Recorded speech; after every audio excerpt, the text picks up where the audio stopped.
Hey there, Sharon Horne-Ellstrom here. Welcome to day 1291 of What You Up To Now. Just documenting the journey as I transition from the brick and mortar corporate world of business to the online world of business. Sharing what works, what doesn't, what I've done that's been totally stupid and moronic and I fell flat on my face on with respect to the online world and some of the stories from the offline world, because guess what? I did that too.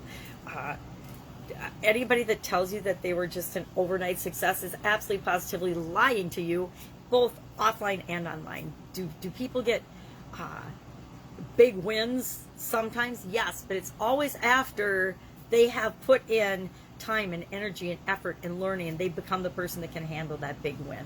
The exception would be the lottery. I think the lottery is pure luck.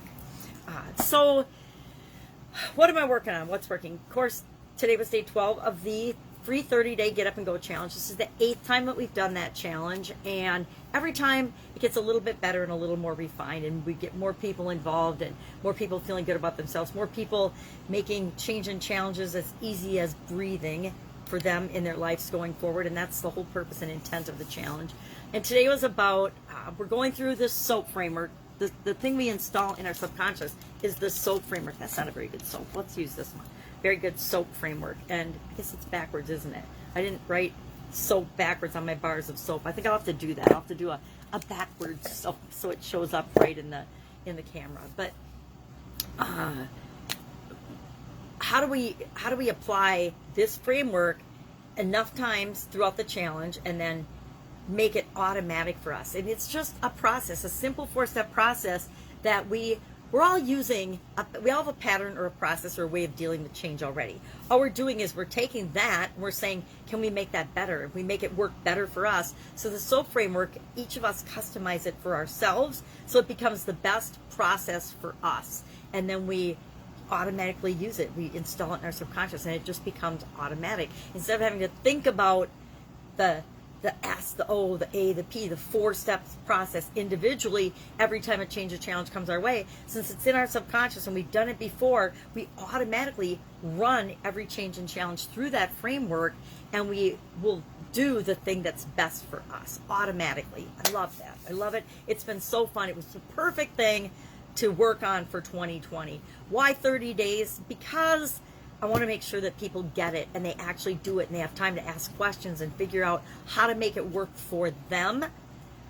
And if you're not willing to commit 30 days to a change or something that you want to have in your life, and this is really real talk, real honest, if you're not going to give something 30 days or expect that it's going to take you 30 days to create a change or something new in your life, then you don't want to be working with me. I'm the person that does annual challenges. I'm the person that does lots of challenges. I've been challenged my whole life, and instead of getting beat down, and yeah, I got beat down sometimes by those changes and challenges, I'm the one that finds a way to turn that into an opportunity and a challenge and end up better off after that change or challenge. Even the horrific things that have happened in my life, I've turned those into stepping stones to what it is that I want. I want to help other people to do the same.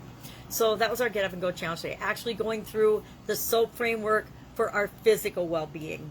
There are 7 key areas and aspects of our life, at least how I've learned and divided them up and taught and lived them: physical, mental, emotional, spiritual, financial, relationships, and contribution. And this year, actually in April, I added communication and confidence, because I think communication and confidence are core foundational skills that impact everything else, right? If we improve either of those in even the tiniest way, it impacts all of the other areas and aspects of our life. If I improve my confidence, it improves my finances, it improves my thinking, it improves my emotions, it improves my spirit, my physical well-being, my everything, my relationships, my contribution, what I'm able to share with the world. So the same is true of communication. So that's why I'm working on those 2 things this year. And if I'm working on something, I share it with the people I communicate with. And hopefully I'm getting better and better at communicating those messages throughout this year. So we're working on the physical area and aspect of our life, and I'll do 3 of those areas as a 4-day thing, and we'll break down the SOAP framework in really small detail. Share a tool every day that goes with the S, a tool every day that goes with the O, the A, and the P for each of the 9 areas and aspects of our life, so that by the end of the challenge, people have literally a toolbox of 30 plus tools, maybe even more. Some days I share 4 tools, which is overwhelming, and I don't think I can do it in 10 minutes. So I might have to switch to just one tool that you can use for all 4 of the areas and aspects. And there are tools that you can do that for. So that people have a whole toolkit, a toolbox of tools they can use for the rest of their lives now. Will they use all of them? Heck no, I don't even use all of them all the time. But will they have them when they need them? Yes, and that's what it's all about. Having what you need when you need it. You know, we learn things all the time, or hear things, or see things, or look, or listen, or notice things, but we're not necessarily paying attention because it's not something that's important to us or even on our radar at the time. But down the road, when we actually need that piece of information or that strategy or tip or tool, it will be there, and we'll be able to have access to it. And that's, again, part of the Get Up and Go challenge. Our idiom today for Supersize Your Business was to shake things up. And so there's a lot of things we need to shake up. I think most of my corporate career was about being the person that came in and shook things up and tried to reorganize and make things better, and actually to help the people that were in the organizations to do that. I still do that today. I guess if I were to describe what I do in a nutshell, it would be I shake things up. I shake people up. I shake organizations up. I shake things up, but I do it in a way that isn't really me shaking them up. They're kind of shaking themselves up, and they're shaking themselves out of the complacency that we often find ourselves in, of just doing the same thing over and over again and wondering why our life isn't changing. So shake things up was our idiom today. I shared actually 10 ways you can shake up and supersize your business and organization today, as well as some tips, 4 tips that I really found helped me in my life and in my career with respect to mixing things up and shaking things up. And those were important tips because they really do help you to supersize and grow your business. And they're things that a lot of business owners never even consider, which is something that we should all consider. We should always consider the things we don't consider because they're usually the things that we need to know that we don't know. Our annual challenge today was about why are you in the world? I thought that was a good and pretty deep question today. It's like, why are you here? Why are you in the world?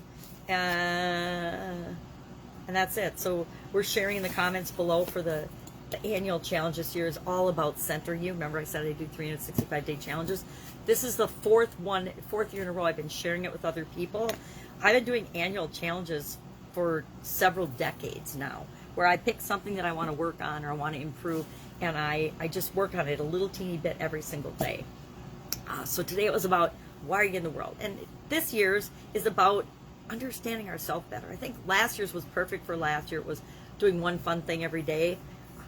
It's really interesting when we were heading into 2020, I thought, oh, this is going to be the year of vision. This is going to be the great year of sight and people seeing and understanding. And it was truly a year of absolute positive blindness and nonsense. So sometimes what we think is going to happen is the exact opposite of what happens.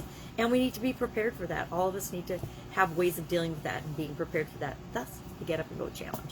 So those are the things I'm mostly working on right now. Again, when I'm doing the 30-day challenge, that becomes my top becomes my priority for the 30-day period. Not necessarily my top priority. People that I work with are always my top priority. My family is my top priority.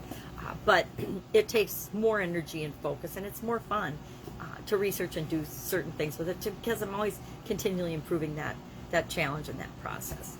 So that's it. If I can help you anyway, if you have any questions and you're looking for a resource and you don't know who to ask, you've dug into it a little, you've thought about it, you don't even know what question to ask yourself next, but you need to get moving and to take that next step, just please ask me. I know I was in that boat a lot in my offline world, building a business on my own, and after I'd left corporate America and I didn't have my corporate team and my corporate resources anymore, that is one of the things I missed the most. And so one of the things I recommend people do is make sure you build that network of different functions and different experts and different people that you can call on when you just have a question. But if you don't have that, just please ask me. Don't be stuck. Don't use it as an excuse for not doing something or taking action or moving forward. I don't know what to do.